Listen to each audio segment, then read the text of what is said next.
कि बगदाद में एक बार ये मशहूर हो गया कि एक अल्लाह के वली दरियाए दजला के पास आए, बहुत इबादत करते हैं, बहुत तवज्जो से। गौसे पाक का ज़माना है। सरकार गौसे पाक को जब ये खबर हुई कि एक कोई बड़े वली आए हैं दरियाए दजला के पास इबादत कर रहे हैं, तो आपने कहा अल्लाह के वलियों से मुलाकात ये अपने आप में एक इबादत है, मैं उनसे मुलाकात ज़रूर करूँगा। तो सरकार गौसे पाक भी चले गए दरियाए दजला के पास कि वो उस अल्लाह के वली से मैं मुलाकात करूँ। जब वहाँ पहुँचे तो पता चला कि वो सुबह ही वहाँ से रुखसत हो गए थे, चले गए थे। गौसे पाक से उनकी मुलाकात नहीं हो पाई, लेकिन लोगों में मशहूर था, सारे लोग देख रहे थे, वो कंटिन्यू इबादत करते थे, मुसलसल इबादत करते थे। तो गौसे पाक रदी अल्लाह तआला अन्हु जब लोगों से पूछते वो इबादत कहाँ करते थे, लोगों ने बताया वो जो जगह थी वो रेत पर जो है दरिया के किनारे जो रेती पड़ी हुई थी उसी पर इबादत करते थे। गौसे पाक गौर से निशानियां देखते हैं, उनके सजदों के निशान थे, उनके हाथों के पैरों के निशान थे। आपने गौर से देखने के बाद फिर कहा तुम लोग झूठे शख्स को अल्लाह का वली समझ लियो, वो कहां से अल्लाह का वली था, तुम लोग किसी को भी वली मान लेते हो। लोगों ने कहा आपने तो देखा नहीं और ऐसे ही आप कह रहे हैं, हम तो उनको मुसलसल इबादत करते हुए देख रहे थे, कोई नमाज कज़ा तो नहीं करते थे। गौसे पाक का मेयार देखें, किसको वो अल्लाह का वली समझते थे, कसौटी। सरकार गौसे पाक फरमाते तुमने देखा जरूर होगा, लेकिन मैं उनके निशानात देख रहा हूँ, सजदे में जाने के हाथों के निशान यहाँ नजर आ रहे हैं। लोगों ने पूछा इससे क्या समझ में आया आपको? कहा देखो 10 उंगलियां रेत पर ऐसी खुली हुई पड़ी दिख रही हैं, और मेरा मानना यह है कि जब नबी पाक सल्लल्लाहु ताला अलैहि वसल्लम सजदा करते थे तो 10 उंगलियां मिली हुई होती थी। सजदे में हुजूर पाक सल्लल्लाहु अलैहि वसल्लम की उंगलियां मिली हुई होती थी, और ये शख्स जिसको तुम इबादत करता हुआ देख रहे हो उसकी उंगलियां पूरी फैली हुई हैं। जो हुजूर की सुन्नत पर अमल नहीं करता मेरे नजदीक वो वली हो नहीं सकता, वो वली नहीं हो सकता। एक सुन्नत को तर्क करने पर गौसे पाक फरमाते हैं कि मैं उसको नहीं मानता वली। अब आप अंदाजा करें, लोगों ने तो पता नहीं किसको किसको वली बना लिया है, कैसे कैसे बाबाओं के पीछे ये घूम रहे हैं। वो ऐसे बाबा जिनके नमाज का कोई ठिकाना नहीं, दिन भर कव्वाली में बैठे रहते, नमाज के बारे में पूछो तो कहेंगे मक्का में पढ़ते हैं, मदीने में पढ़ते हैं। कुछ वो भी हैं जो दिल की नमाजों की बात करते हैं। ये सब शैतान है। शैतान इस तरह के चेहरे बना करके उम्मत को गुमराह करता है। हमारे इलाके में एक मुरीद साहब आए हुए थे काफी साल पहले, किसी पीर साहब के, उन्होंने कहा था कि हमारे पीर साहब की नमाज अल्लाह ने माफ कर दिया है। मैंने पूछा था कि क्यों? कहा इतना तकवा हो गया, इतनी इबादत किए हैं कि उनको अब ये जाहिरी नमाज की जरूरत नहीं है, वो बातिनी नमाज पढ़ते हैं। मैंने उनको एक स्प्रे मारा था, वो अभी तक आए नहीं वापस। कहा शरीयत में 4 लोगों पर नमाज माफ है, 4 लोगों पर नमाज माफ है। नाबालिग बच्चा हो तो नमाज माफ है, भी मतलब उस पर नमाज फर्ज ही नहीं हुई। दूसरे पागल हो, दिमागी नहीं है तो भी नमाज माफ है। और तीसरे औरत की जो माहवारी आती हर महीने, हैज के दिनों में औरत को नमाज माफ है। चौथे बच्चे की विलादत हो जाए औरत, उसके बाद उसको निफास जो आता है वो 40 दिन तक भी हो सकता है मैक्सिमम, उतने दिन औरत को नमाज माफ है। ये 4 लोग हैं जिनको नमाज माफ है। मैंने मुरीद साहब से कहा था पीर साहब को पूछ लेना इन 4 में आप क्या हो। या तो तुम्हारा पीर नाबालिग होगा इसलिए नमाज माफ हो गई, या तो पागल होगा इसलिए माफ है, या तो फिर वो 2 कैटेगरी जो बड़ी डेंजर है। पूछ लेना मेरे अजीजों, गौसे पाक पर नमाज माफ नहीं हुई तो ऐरे गैरे नत्थु खेरे की बात क्या है। सुल्तानुल औलिया गौसे पाक रदी अल्लाह ताला अन्हु के साथ ये हुआ था। आप नमाज पढ़ रहे थे, बादल का टुकड़ा एक साया बन करके आपके ऊपर तारी हुआ और उससे आवाज आने लगी, ए अब्दुल कादिर, मैंने तुझ पर सारे हराम को हलाल कर दिया है, मैंने तुझे नमाज माफ कर दी है, तूने इतनी इबादत कर डाली। और जाहिर सी बात है ये 4 दिन लोगों में बैठ करके इबादत करके ये समझ लें कि मैं बहुत किया हूँ। गौसे पाक तो वो हैं जिन्होंने 15 साल तक एक पांव पर खड़े होकर रात भर नमाज पढ़ी है।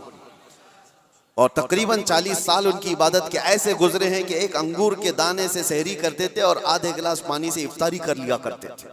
ये गौसे पाक की इबादत और मुजाहिदात इतने सालों के बाद अगर कोई कहे उनको, तो बात तो ऐसी लगती है ना कि शायद दिमाग में ये बात आ जाए, हाँ इतने सालों की इबादत हुई, बादल के टुकड़े से आवाज आए कि अब्दुल कादिर मैंने सारे हराम हलाल कर दिए तुम पर और नमाजें माफ कर दी।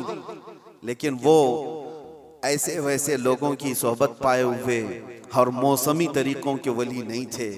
गौसे पाक रदी अल्लाह ताला अन्हु शान महबूबियत पर फाइज थे। आपने बरजस्ता कहा यह आवाज रहमान की नहीं है, ये शैतान की है। जब नबी पाक सल्लल्लाहु अलैहि वसल्लम पर नमाज माफ नहीं हुई तो मैं कौन होता हूं? अल्लाह के रसूल सल्लल्लाहु अलैहि वसल्लम जो साहबे शरीयत हैं, हुजूर ने नमाज नहीं छोड़ी और वो भी आखिरी वक्त तक। जानते हो रिवायात में मौजूद है उस वक्त रसूलुल्लाह सल्लल्लाहु अलैहि वसल्लम हुजरे से बाहर आ रहे थे जब आपकी वफात को चंद ही दिन बाकी थे। हुजूर की वफात को, हुजूर के इंतकाल को चंद दिन बाकी थे। हजरत अबू बकर सिद्दीक इमामत कर रहे थे, लेकिन उसके बावजूद रसूल पाक सल्लल्लाहु अलैहि वसल्लम सख्त अलालत के बाद हुजरे से बाहर तशरीफ लाए थे। इस हालत में कि रिवायात में मौजूद है हुजूर दो सहाबा के कंधों पर हाथ रख करके बाहर आ रहे थे, पैर जमीन पर नहीं लग रहे थे। इस कदर शिद्दत की तकलीफ के साथ भी नबी पाक सल्लल्लाहु अलैहि वसल्लम मस्जिद में तशरीफ ला रहे हैं और यहाँ मुर्ग मुसल्लम तोड़ते हुए बैठे हुए वो पीर कहते हैं कि हमारे लिए नमाज माफ है। गौसे पाक ने जब ये कहा कि ये रहमान की आवाज नहीं, ये शैतान है, मेरे लिए नमाज माफ नहीं हो सकती, तो गौसे पाक रज़ियल्लाहु ताला अन्हु पर उसने गुरूर और तकब्बुर में लाने के लिए एक दूसरा हमला किया था और कहा अब्दुल कादिर तुम बहुत पढ़े लिखे हो, बहुत इल्म है तुम्हारे पास, तुम पढ़े लिखे ना होते, इल्म ना होता तो आज मेरे गुमराही में आ जाते। शैतान अपनी असली हालत पर आ गया। कहा ठीक है तुमने मुझे पहचान लिया, लेकिन तुम बहुत पढ़े लिखे हो, तुम्हारा इल्म इतना है कि तुम बच गए। गौसे पाक ने कहा तू दूसरा हमला कर रहा है मुझ पर, मेरे इल्म ने नहीं बचाया, मुझे रब के फजल ने बचाया। यहां पर भी आदमी बहक सकता है अगर हाँ कह दिया कि हाँ मैं तो पढ़ा लिखा हूं, मैं बहुत इल्म वाला हूं। इसीलिए बहुत सारे इल्म वाले भी भस्म हो गए, इल्म वाले भी बहक गए। इल्म के साथ रब का फजल है तो फिर वो बच जाता है। मेरे अजीजों, अर्ज ये करना है कि हुजूर पाक सल्लल्लाहु अलैहि वसल्लम की शरीयत को छोड़ करके कोई वली नहीं हो सकता। गौसे पाक रज़ियल्लाहु ताला अन्हु की 11वीं करने वाले, नियाज करने वाले, सबसे मेरा एक ही कहना है और सबके लिए एक मैसेज है कि तुम्हारी 11वीं, तुम्हारे खिचड़े, तुम्हारे नियाज ये फर्ज नहीं ना ही वाजिब हैं, मुस्तहब के दर्जे में आ सकते हैं, लेकिन फजर की नमाज से लेकर इशा की नमाज तक फर्ज ये तुम्हारे ऊपर ऐसा जरूरी है कि इस चीज के लिए कोई माफी नहीं है। एक साल तुमने देग नहीं बनाई, नियाज नहीं की, तो कयामत के दिन नहीं पूछा जाएगा कि तुम गौसे पाक की फातिहा करते थे कि नहीं करते थे। ये सवाल नहीं होगा, लेकिन ये सवाल जरूर होगा कि फजर में उठे क्यों नहीं थे। ये सवाल जरूर होगा इतनी नमाजें कज़ा क्यों हुई तुमसे। मेरे अजीजों, नवाफिल और मुस्तहब्बात में पड़ी हुई ये उम्मत, मैं मना नहीं करता, आप शौक से, हम भी करते हैं गौसे पाक रज़ियल्लाहु ताला अन्हु के दरबार में इसाले सवाब के लिए, मरहुमीन के लिए हम नियाज, फातिहा सारी चीजें करते हैं, लेकिन इसका मतलब ये नहीं है कि कुल वही है और अल्लाह तबारक व तआला की ये इबादतें कुछ माना नहीं रखती। नमाज नहीं है, कुरान नहीं है। अजीज़ान गिरामी, मैं उन लोगों से पूछता हूँ जो 2-2, 3-3 घंटे कव्वालियों पर रक्स करते हैं, कुरान की एक सूरे भी तो सुन के दिखाओ, वो रब का कलाम है, अल्लाह का कलाम है। किसी कारी कुरान से तुम किरत सुन करके झूमो, फिर पता चले कि ईमान तुम्हारे दिल में कितना है। ढोल बाजों पर रक्स करने वाली कौम, ईमान से अगर ताल्लुक है तो इन खुराफात में नहीं जा सकता कभी। ईमान मजबूत करो, औलिया कामिलीन की जमात से वाबस्ता रहना ये जरूरी है, लेकिन उसका मतलब सिर्फ ये नहीं जो बनाया गया है। हम सुन्नियों पर एक बड़ा इल्जाम ये लगाया जाता है कि ये सिर्फ चादर, गागर, जुलूस, फातिहा, नियाज 11वीं वाले लोग हैं। मेरे अजीजों, वो एक पार्ट है। जालिमों ने जिस तरह का ये हमारे ऊपर इल्जाम लगा कर रखा है कि ये सजदे करने वाले लोग हैं, कब्र की पूजा करने वाले लोग हैं, और मज़ारात औलिया पर जाकर शिर्क व बिदात करने वाले लोग हैं, दुनिया को ये फैला करके रखा गया। हम उससे बरात का इजहार करते हैं।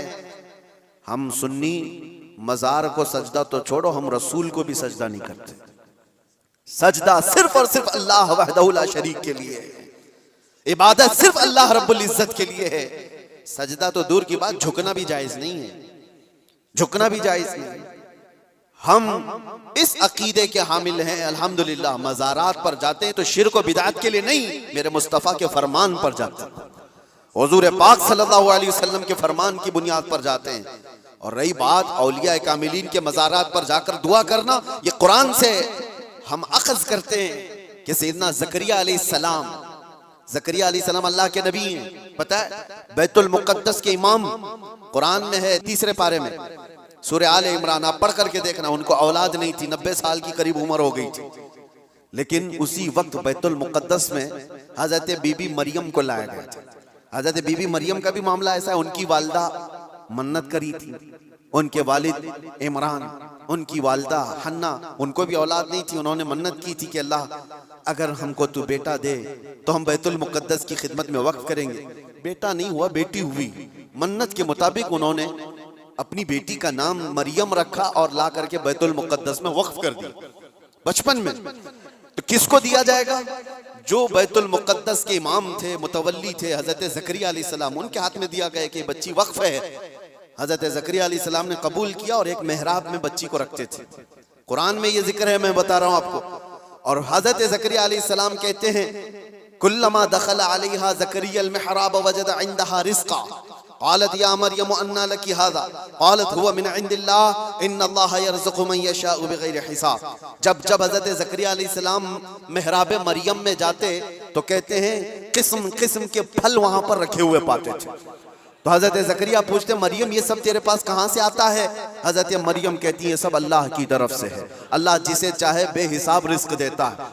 मरियम कौन है? नबी नहीं है हज़रत मरियम, हाँ अल्लाह की वलियां हैं, पाकीज़ा मुक़द्दस हस्ती, लेकिन उनको अल्लाह तबारक व तआला ने वो करामात से नवाजा था। वो बचपन में फल वगैरह उनको रिज़्क़ के तौर पर पहुंच रहा था। इसके बाद की जो आयत है, अब सुनो, इसके बाद ये जो वाक़या है, उसके बाद की आयत कुरान पाक में सूरह आले इमरान में रब ताला फरमाता है, हुनालिका दआ ज़करिया रब्बह क़ाल रब्बि हबली मिन लदुनका ज़ुर्रियतन तय्यिबतन इन्नका समीउद दुआ। ज़करिया अलैहिस्सलाम को भी औलाद नहीं थी, तो उसी मरियम के मेहराब में खड़े हो गए जहां बीबी मरियम थी, कहा ऐ अल्लाह मुझे भी एक बेटा अता कर दे। हुनालिका दआ ज़करिया रब्बा, ये कुरान की आयत है। ज़करिया अलैहिस्सलाम ने अपने रब से दुआ की, अल्लाह मुझे भी एक बेटा दे दे, तेरी जानिब से नेक व साले बेटा अता कर दे। अब ये दुआ तो हो गई, और कुरान में उसके फौरन बाद आयत है, फनादतहुल मलाइकतु व हुवा क़ाइमुन युसल्ली फिल मिहराब अन्नल्लाह युबश्शिरुका बियहया। उसी वक्त अल्लाह के फरिश्तों ने बशारत दे दी ज़करिया अलैहिस्सलाम को, तुम्हारी दुआ कबूल हो गई और यहया अलैहिस्सलाम की शक्ल में तुम्हें बेटा मिलने वाला है। इतनी तेज दुआ। अब मैं आपको बताता हूँ ये आयत मैं क्यों पढ़ रहा हूँ और क्यों आपके सामने रख रहा हूँ। ज़करिया अलैहिस्सलाम खुद अल्लाह के नबी और जहाँ के इमाम है वो बैतुल मुक़द्दस है, दुनिया का सबसे मुक़द्दस तरीन मकाम। उस वक्त बैतुल मुक़द्दस में हज़रत ज़करिया अलैहिस्सलाम जहाँ इबादत करते थे वहीं पे दुआ भी तो कर सकते थे, वहीं पर दुआ कर सकते थे, लेकिन कुरान ये कहता है वो मेहराब मरियम में आकर के दुआ कर रहे हैं। मेहराब मरियम में जहां बीबी मरियम बैठी वहां दुआ कर रहे हैं। इससे पता ये चलता है कि अल्लाह के सालेह बंदे जहां होते हैं वहां से दुआएं कबूल होती।